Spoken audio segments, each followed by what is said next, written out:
भाई एवं बहनों, नमस्कार। मैं गब्बर सिंह टैक्स से बोल रहा हूँ। मेरा जन्म 1 जुलाई 2017 को हुआ था। आप सोच रहे होंगे कि मैं यहाँ क्यों आया हूँ। मैं आपको बताना चाहता हूँ कि मैं हर जगह हूँ। अगर आप लग्जरी आइटम देखेंगे तो उस पर हूँ, आप एसेंशियल आइटम देखेंगे उस पर हूँ, स्टैंडर्ड आइटम्स देखेंगे उस पर हूँ। आसान शब्दों में कहूँ तो पहले एक कहावत थी कि जहाँ न पहुँचे रवि वहाँ पहुँचे कवि। मतलब जहाँ सूर्य की रोशनी नहीं पहुँच सकती है वहाँ कवि की कल्पना पहुँच सकती है, लेकिन जहाँ न पहुँचे रवि वहाँ पहुँचे जीएसटी। जहाँ न पहुँचे रवि वहाँ पहुँचे जीएसटी।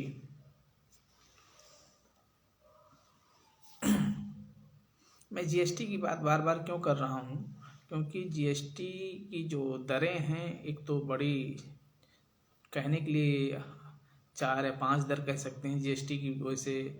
एक जीरो रेट है, उसके बाद 5% है जिसमें एसेंशियल आइटम आते हैं, फिर 12% दूसरी स्लैब्स है जीएसटी की। गब्बर सिंह टैक्स की दूसरी दर है जो 12% है जिसमें बेसिक आइटम्स आते हैं। थर्ड रेट इसकी जो है 18% है, 18% जीएसटी जिस पर ली जाती है उन आइटम को स्टैंडर्ड आइटम्स कहते हैं। एंड लास्ट है 28% जिस पर लग्जरी आइटम, जो लग्जरियस आइटम होते हैं, जो विलासी सामान हैं, वस्तुएं हैं, सेवाएं हैं, उन पर 28% जीएसटी लिया जाता है। मैं इसलिए शुरुआत किया कि मैं गब्बर सिंह टैक्स बोल रहा हूँ। हर जगह मेरी अप्रोच है। सबसे ज़्यादा अगर किसी की पकड़ है इस समय भारत में तो गब्बर सिंह टैक्स की है, जीएसटी की है। मैं इसलिए इसकी आलोचना कर रहा हूँ कि जीएसटी कुछ ऐसी जगहों पर है जहाँ पर नहीं होना चाहिए, जैसे मेडिसिन पर। आप वो मेडिसिन में कुछ ऐसी दवाओं पर भी जीएसटी है जो प्राण रक्षक हैं, जो जीवन देती हैं, ऐसी भी दवाओं पर जीएसटी लगती है। अब मुझे नहीं लगता है कि जीएसटी मेडिसिन पे क्यों लगी है। कोई मेडिसिन अपनी खुशी से नहीं खाता। बीमार होता है आदमी, अपनी सेविंग का पैसा मेडिसिन में लगाता है, बीमार होने पे ही आदमी दवा खाता है। अब दवाओं पर 12% जीएसटी है। अगर आप 100 रुपये का सामान दवा लेते हैं, मान लीजिए कोई टॉनिक लेते हैं, लीवर टॉनिक, कोई भी टॉनिक लेते हैं जिसकी कीमत 100 रुपये है तो सरकार आपसे उस पर 12 रुपये जीएसटी वसूल करेगी। मतलब आपने 100 रुपये का वो आइटम है तो उस पर 12% जीएसटी है, तो आपको 112 रुपये देना होगा। अगर आप 1000 की दवा लेते हैं तो उस पर आपको 120 रुपये एक्स्ट्रा, मतलब 1120 रुपये देना होगा, क्योंकि 12% जीएसटी है। सपोज करें आप 1 लाख का अगर मेडिसिन लेते हैं, बहुत सारी जो ऐसी बीमारियां हैं जिसमें बहुत लंबा पैसा खर्चा होता है और बहुत ज़्यादा दवाएं लगती हैं जिसमें ज़्यादा पैसा इन्वेस्ट होता है।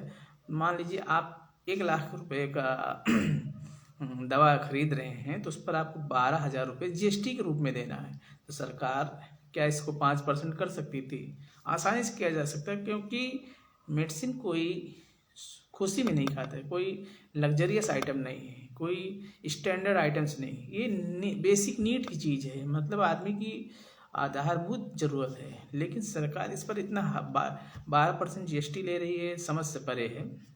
आप कंपनियों को वैसे भी कारपोरेट टैक्स लगाते हैं, आप उस पर कुछ सरचार्ज लगा के उनसे ले सकते हैं, लेकिन आप जो पेशेंट है एक्चुअली खुद ही परेशान है, बीमारी से परेशान है, डॉक्टर से परेशान है, हॉस्पिटल से परेशान है, उस पर 12% जीएसटी ही मेडिसिन पे। तो मुझे समझ नहीं आता कि जीएसटी है या गब्बर सिंह टैक्स है। तो जीएसटी को थोड़ा सा रेशनलाइज करने का समय है, और क्योंकि आपके पास इतनी दरें हैं। शुरुआत में कहा गया है कि जब अरुण जेटली साहब ने 1 जुलाई 2017 को लागू हुआ था, ऐतिहासिक सेंट्रल हॉल में इसका भाषण हुआ था, तो उस समय कहा गया था कि इसको आगे चलकर इसको समायोजित किया जाएगा। लेकिन इतने लंबे अरसे के बाद जीएसटी में, उसमें भी अभी अगर जीएसटी के ऊपर सरचार्ज जो सेस लगते हैं, अगर इसको जोड़ लिया जाए तो इसमें भी कई दरें, और बाई प्रोडक्ट इसकी जो सरकार के अनुसार 4 दर है, 5%, 12%, 18%, 28%। लेकिन इसके अलावा भी जो सरचार्ज हैं, सेस लगते हैं, वो भी हैं। तो मेरा कहने का मतलब यही था कि मान लीजिए अमिताभ बच्चन साहब किसी डाबर च्यवनप्राश खरीदने जाते हैं तो उनको भी 12% GST देना, और सरकार उससे भी 12% GST वसूल कर रही है। जो एक किसान मजदूर जिसको प्रधानमंत्री जी सम्मान निधि दे रहे हैं 2000 रुपये, सरकार उनसे भी 12% GST ले रही है। जिनको सरकार वृद्धा पेंशन दे रही है, जिनको सरकार बेरोजगारी भत्ता दे रही है, महिलाओं को लाडली बहन योजना दे रही है। तो आप सबकी आय अलग है, सबकी इनकम, अमिताभ बच्चन की जो आय है, जो IAS महोदय की आय है, वो जो सम्मान निधि इंसान पा रहा है उसकी आय बराबर नहीं है ना। तो आप उससे सेम GST, और वो भी एसेंशियल आइटम्स। मेडिसिन तो एक एसेंशियल है। एसेंशियल क्या है मतलब उसके बिना तो आदमी का जीवन ही संभव नहीं वर्तमान परिदृश्य में। तो सरकार को GST के लेकर जो इतनी दरें हैं, आप 100 रुपये लेते हैं दवा को तो 12 रुपये उस पर GST देते हैं। 1 लाख रुपए की आप दवा लेते हैं तो 12,000 रुपये GST देते हैं। सपोज करिए अगर आपकी मेडिसिन की टोटल कीमत 5 लाख है, एक लंबे समय के, मान लीजिए कि आपकी दवा चली 1 साल 2 साल, तो 60,000 आपको GST पे करना है सरकार को। क्यों पे करना है? क्योंकि आप बीमार हो गए थे, तो बीमार होने की वजह से आपको GST देना पड़ रहा है। तो सरकार किसी की बीमारी का पैसा थोड़े वसूल कर सकती है। तो सरकार को मेडिसिन की पहली बात तो GST जो 12%, अगर उस पर कुछ नहीं कर सकती तो 5% GST करे, क्योंकि GST का मेडिसिन पर GST उचित नहीं है। एजुकेशन पे 18% हायर एजुकेशन और सेकेंडरी एजुकेशन जो है, यहाँ पे एजुकेशन पे GST, मान लीजिए प्राइवेट जो कोचिंग इंस्टीट्यूट हैं उस पर GST तो समझ में आती है, लेकिन जो स्कूल्स हैं उस पर आप इतनी ज़्यादा GST किसको देना पड़ता है? लास्ट में GST तो उस स्टूडेंट को देना पड़ता है, उस फैमिली को देना पड़ता है जो एजुकेशन के लिए आता है। सरकार अच्छी एजुकेशन पूरे अक्रॉस इंडिया अवेलेबल नहीं करा पा रही, मतलब क्वालिटेटिव एजुकेशन। और जो मान लीजिए कोई प्राइवेट इंस्टीट्यूट देना चाहता है तो आप उस पर 18% GST लेंगे तो उसका अंतिम भार, लास्ट जो बर्डन है उस कंज्यूमर को जाता है। GST का जो है, जो बर्डन है वो सिर्फ और सिर्फ उपभोक्ता पे करता है। उपभोक्ता कौन है? किसान है, मजदूर है।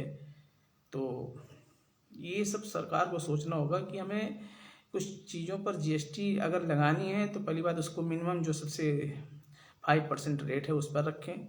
और उसमें भी देखें कि कुछ जैसे हार्ट अटैक की दवा है, दिमाग की दवाएं हैं, किडनी की, जो मतलब जिनके बिना जीवन बचाया नहीं जा सकता। मेडिसिन तो लगता है कोई शौक में नहीं खाता, मुझे नहीं लगता कि मेडिसिन कोई शौक में खाता है। तो हो सकता है इसको GST से बाहर कर दिया जाए, अगर नहीं तो 5% GST किया जाए। 12% GST बहुत ज़्यादा है, तो GST को इतनी ज़्यादातर ठीक नहीं है।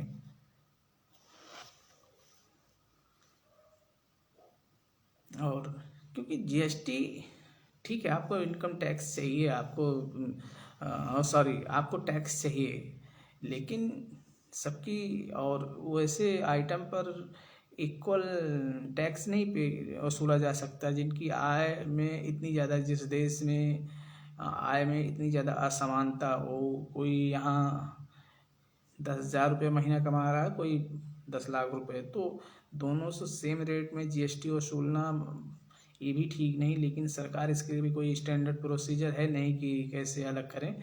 लेकिन मेडिसिन पर तो कम किया जा सकता है, एजुकेशन पे कम किया जा सकता है, बल्कि सरकार को सब्सिडी देना चाहिए।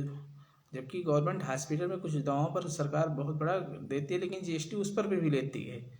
तो जब आप एक तरीके से GST को सब्सिडाइज कर रहे हैं तो GST लेने का कोई औचित्य नहीं है। तो मैं यही कहना चाहता हूँ, पहली बात तो आप सभी लोग गब्बर सिंह टैक्स GST को जाने।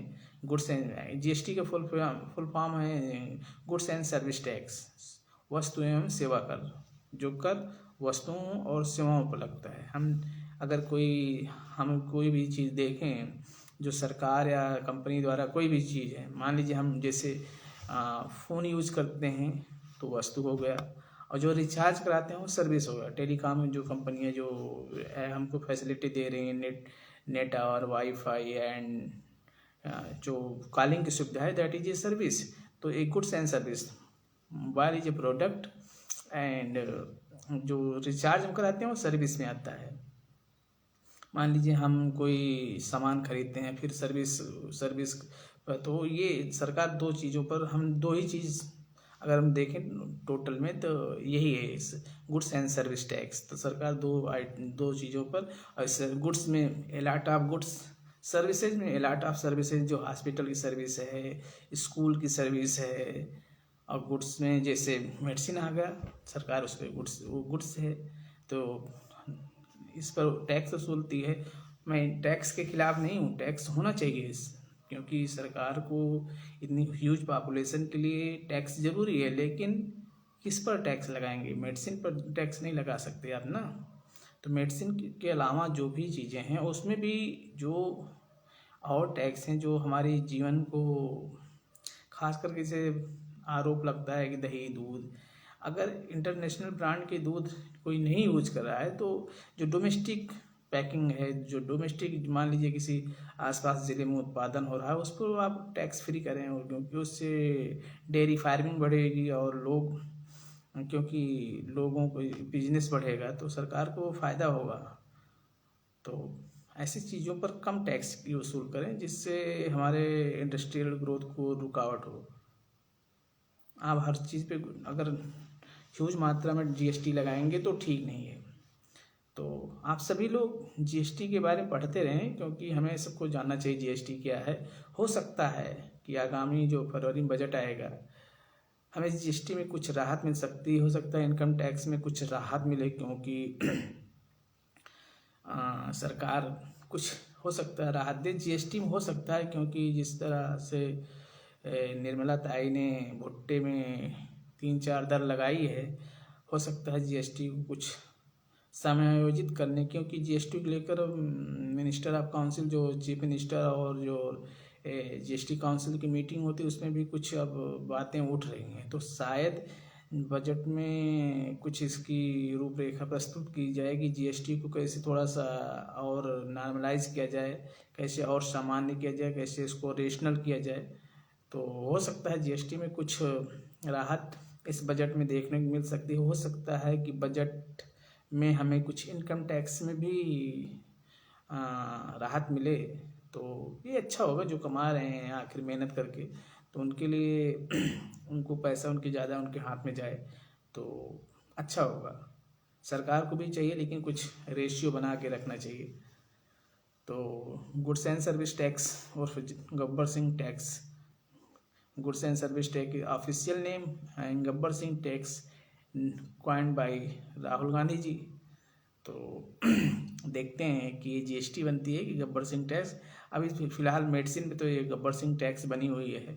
सरकार से उम्मीद करते हैं कि ये जीएसटी बने और 5% के रेट पे आए, जो जीएसटी की 5% रेट है उसमें आए, क्योंकि मेडिसिन बड़ी क्रूशियल चीज़ होती है, बहुत एसेंशियल है, एसेंशियल फॉर लाइफ, जीवन के लिए आधार है। आज के समय में बिना मेडिसिन के कोई नहीं रह सकता। तो और सभी यूज करते हैं, बड़े लोग तो अफोर्ड कर जाएंगे, 100 रुपये की दवा अगर 112 मिले, 1 लाख की दवा अगर 1,12,000 मिल रही है तो उनको बहुत बड़ा इशू नहीं होगा। लेकिन जो गरीब आदमी है उसके लिए तो 12,000 मैनेज करना काफ़ी कष्टकारी होता है। तो सरकार को 12% जो स्लैब है उसको डाउन करना चाहिए, फिलहाल 5% पे लाए। आगे देखते हैं क्या कर सकते हैं, क्या इसको एकदम से ख़त्म कर सकते हैं कि नहीं। सरकार की इच्छा है, सरकार जनता के लिए है, जनता सरकार को चुनती है। तो अगर जनता चाहती होगी कि इसको कम किया जाए, ख़त्म किया जाए, तो सरकार करेगी। लेकिन अभी तो लगता है कि 12% जीएसटी मेडिसिन पे बहुत ज़्यादा है। और एजुकेशन पे, जो हायर एजुकेशन है, सेकेंडरी एजुकेशन, प्राइवेट इंस्टीट्यूट पे तो जीएसटी समझ में आती है, लेकिन उसका भार जो है स्टूडेंट को देना पड़ता है। मान लीजिए 2 लाख रुपए अगर कोचिंग पे जीएसटी जो फीस है कोचिंग की 2 लाख है और 18% जीएसटी है, तो आप समझ लीजिए जो स्टूडेंट को पे करना पड़ेगा कोचिंग इंस्टीट्यूट को, वो 2 लाख रुपये तो उनकी फ़ीस प्लस 18% जीएसटी, मतलब 36,000। और तो 2,36,000 रुपया उस माँ बाप को देना पड़ता है जो कोचिंग करने जिनके लड़के या लड़कियाँ जाते हैं। तो हम देखें कि एजुकेशन पे क्या कम कर सकते हैं। जीएसटी हम कोचिंग इंस्टीट्यूट पर क्या कोई और टैक्स लगा सकते हैं जो कि स्टूडेंट को पे न करना पड़े, उनके इनकम पर लगाएं, टोटल इनकम पर लगाएं, सरप्लस उनके सरप्लस इनकम पर लगा दें। लेकिन जीएसटी लड़कों जो बच्चे तैयारी कर रहे हैं उनको राहत मिलनी चाहिए। 2 लाख की अगर फीस है तो 36,000 रुपये जीएसटी देना, तो 36,000 में तो कम से कम 3 महीने का खर्चा हो जाता है दिल्ली का। तो हम कैसे राहत दें इसके बारे में सोचें, क्योंकि सरकार जनता के लिए होती है, जनता की होती है, जनता द्वारा होती है। तो फिर इसलिए सरकार, मुझे लगता है कि बजट में कुछ राहत देगी, उम्मीद तो यही है। क्योंकि जिस तरीके से कांग्रेस, और अगर नहीं देगी तो फिर सरकार के लिए सदन में जीएसटी का बचाव करना मुश्किल होता जाएगा आगामी कुछ सेशन में। धन्यवाद। शुभ रात्रि।